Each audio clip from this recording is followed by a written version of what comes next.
इस वीडियो में हम नॉन स्टेट एक्टर्स के कंसेप्ट को समझने की कोशिश करेंगे।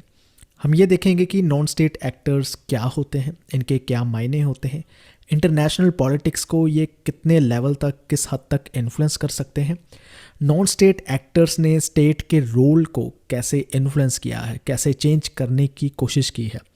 आज के टाइम पर नॉन स्टेट एक्टर्स होने की वजह से क्या सोवरेनिटी के मायने हैं, क्या सोवरेनिटी की कोई वैल्यू है या नहीं, इन सारी इश्यूज़ को, इन सारी डिबेट्स को हम इस वीडियो में कवर करेंगे। सबसे पहले देखते हैं कि नॉन स्टेट एक्टर्स क्या होता है। नॉन स्टेट एक्टर्स कुछ इंडिविजुअल्स हो सकते हैं या कुछ ऐसी ऑर्गेनाइजेशन जो सोवरेन स्टेट से इंडिपेंडेंट होती हैं, यानी स्टेट उन्हें जो है कंट्रोल नहीं करती है, वो स्टेट से इन्फ्लुएंस नहीं होती है, स्टेट से इंडिपेंडेंट होती है। लेकिन नॉन स्टेट एक्टर्स वही कहलाएंगे जो इंटरनेशनल लेवल तक इन्फ्लुएंस रखते हो। विद इन अपने कंट्री में, विद इन द स्टेट अगर इन्फ्लुएंस रखते हैं तो वो नॉन स्टेट एक्टर्स नहीं है, उनका इन्फ्लुएंस जो है इंटरनेशनल लेवल पर होना चाहिए। प्लूरलिज्म की जो अप्रोच है इंटरनेशनल रिलेशन में, वो जो रियलिज्म की स्टेट सेंट्रिक अप्रोच को चैलेंज करती है। वो चैलेंज करती है क्योंकि रियलिज्म मानती है कि स्टेट ही इंपॉर्टेंट एक्टर्स हैं जो इंटरनेशनल लेवल की पॉलिटिक्स को इन्फ्लुएंस कर सकते हैं, कोई और नहीं कर सकता। सो ये अप्रोच कहती है कि हमेशा स्टेट नहीं, कुछ और भी ऐसे एक्टर्स होते हैं जो इंटरनेशनल लेवल की पॉलिटिक्स को इन्फ्लुएंस कर सकते हैं। सो इनका मानना है कि ये जो टर्म आप यूज़ करते हो ना, नॉन स्टेट, ये भी एक गलत है। ये नॉन स्टेट टर्म का मतलब ही यही है कि स्टेट जो है डोमिनेंट एक्टर्स हैं और कुछ बाकी बचे जो एक्टर्स हैं जिन्हें वो नॉन स्टेट एक्टर करते हैं, उनका कोई इतना ज़्यादा रोल नहीं है। So non state actor term ही नहीं यूज़ करनी चाहिए, रैदर इसकी जगह जो यूज़ करना चाहिए वो है ट्रांसनेशनल एक्टर्स। ट्रांसनेशनल एक्टर वो एक्टर है जो इंटरनेशनल पॉलिटिक्स में बहुत ही इम्पोर्टेंट रोल प्ले करते हैं, जो सिर्फ गवर्नमेंट्स तक लिमिट नहीं है, जो ये बताते हैं कि आईआर जो है सिर्फ गवर्नमेंट्स तक लिमिट नहीं है, कुछ और भी एक्टर्स हैं जो इंटरनेशनल लेवल पर अपना इन्फ्लुएंस रख सकते हैं। लेकिन इसमें यह भी ध्यान रखने की ज़रूरत है कि जब हम नॉन स्टेट एक्टर या ट्रांसनेशनल एक्टर की बात करते हैं तो सारी कंपनीज़ जो हैं जो इंटरनेशनल लेवल पर काम करती है वो नॉन स्टेट एक्टर्स नहीं कहलाई जा सकती। बहुत सारी कंपनी जो है वो 3-4 कंट्रीज़ या 5 कंट्रीज़ में उनके बेसिस होते हैं, वो नहीं कहलाई जा सकती, क्योंकि इसके लिए ज़रूरी है कि जो कंपनीज़ जो फॉरेन गवर्नमेंट को लॉबी करे वो कहलाई जा सकती। मतलब अपने ट्रेड के लिए, अपने बिजनेस के लिए गवर्नमेंट के डिसीजन को इन्फ्लुएंस करे, हम उसे कहेंगे ट्रांसनेशनल एक्टर या ट्रांसनेशनल पॉलिटिकल एक्टर्स। ये आपने ध्यान में रखना है। अब हम समझते हैं कि नॉन स्टेट एक्टर्स की कैटेगरीज क्या हो सकती है। सबसे पहली है ट्रांसनेशनल कंपनीज, जिसमें Walmart, Microsoft, Apple, Google, Amazon जैसी बड़ी बड़ी कंपनी आती है, उसे हम ट्रांसनेशनल कंपनीज कहते हैं। दूसरी कैटेगरी होती है एनजीओज। ये एक कंट्री में ही इनका बेस होता है, ज़्यादा इंटरनेशनल लेवल पर इन्फ्लुएंस नहीं डालती है। वर्ल्ड डेवलपमेंट मूवमेंट होगी, यूके में एनजीओ है, एक यूएसए में सीरिया क्लब की एनजीओ है। ऐसी एनजीओज होगी जो एक कंट्री तक से बेस है और जो ज़्यादा इन्फ्लुएंस नहीं करती इंटरनेशनल लेवल पर। नेक्स्ट है आईजीओज, जिसे हम कहते हैं इंटर गवर्नमेंटल ऑर्गेनाइजेशन। इसमें UN, NATO, European Union, BRICS, Asian, SAARC, जिसे हम रीजनल ऑर्गेनाइजेशन भी कभी कभी कहते हैं, ये सारी ऑर्गेनाइजेशन आ जाती है। देन फिर आते हैं आईएनजीओस, जिसे कहते हैं इंटरनेशनल नॉन गवर्नमेंट ऑर्गेनाइजेशन, जैसे एमनेस्टी इंटरनेशनल या ग्रीन पीस। ये ऐसी आईएनजीओस हैं जिनका लेवल जो है या जिनका बेसिस जो है वो डिफरेंट नेशन में, डिफरेंट स्टेट में भी है और इंटरनेशनल पॉलिटिक्स को ये इन्फ्लुएंस करने की भी क्षमता रखती हैं। ये ऊपर जितने भी हमने कैटेगरी स्क्रीन कलर में देख रहे हैं, ये लेजिटिमेट पॉलिटिकल एक्टर्स हैं। ये इंटरनेशनल लेवल पर किसी तरह की कोई वायलेंस नहीं कर रहे, कोई गलत काम नहीं कर रहे हैं। एक होते हैं इललेजिटिमेट पॉलिटिकल एक्टर, जैसे टेररिस्ट या क्रिमिनल ग्रुप। इनको भी नॉन एक्टर्स में काउंट किया जा सकता है, नॉन स्टेट एक्टर्स में काउंट किया जा सकता है। कैसे? क्योंकि ये भी वर्ल्ड पॉलिटिक्स को इफ़ेक्ट कर सकते हैं। लेकिन हम इस वीडियो में ज़्यादातर सीमित रहेंगे जो ऊपर वाले ट्रांसनेशनल एक्टर्स हैं, जो ग्रीन टाइप है, उन पर हम ज़्यादा फोकस करेंगे। कोटोनू एग्रीमेंट एक बहुत ही इम्पॉर्टेंट एग्रीमेंट है। ये यूरोपियन यूनियन और एसीपी कंट्रीज़ में साइन होता है।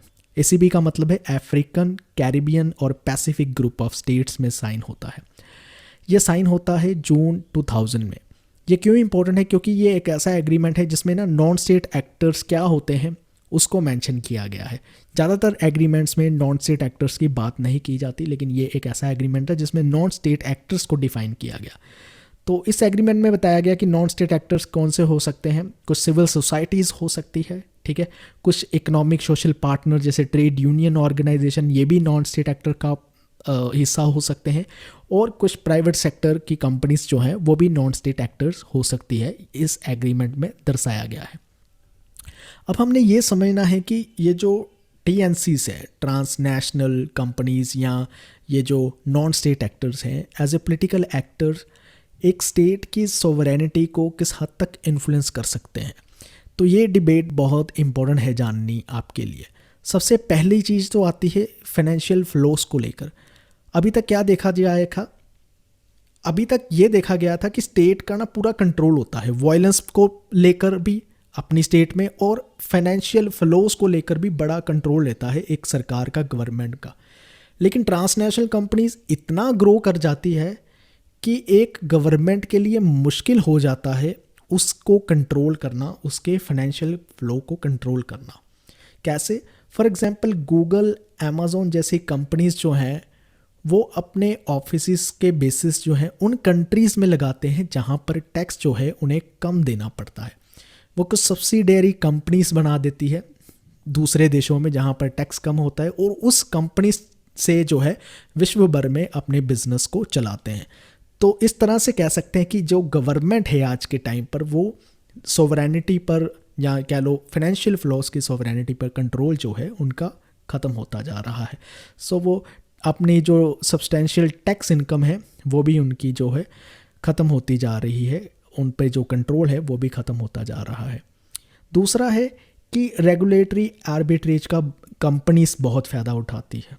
इसका मतलब है कंपनी को रेगुलेट करना बहुत मुश्किल है, उसकी एक्टिविटीज़ को रेगुलेट करना बहुत मुश्किल है। किस तरह से?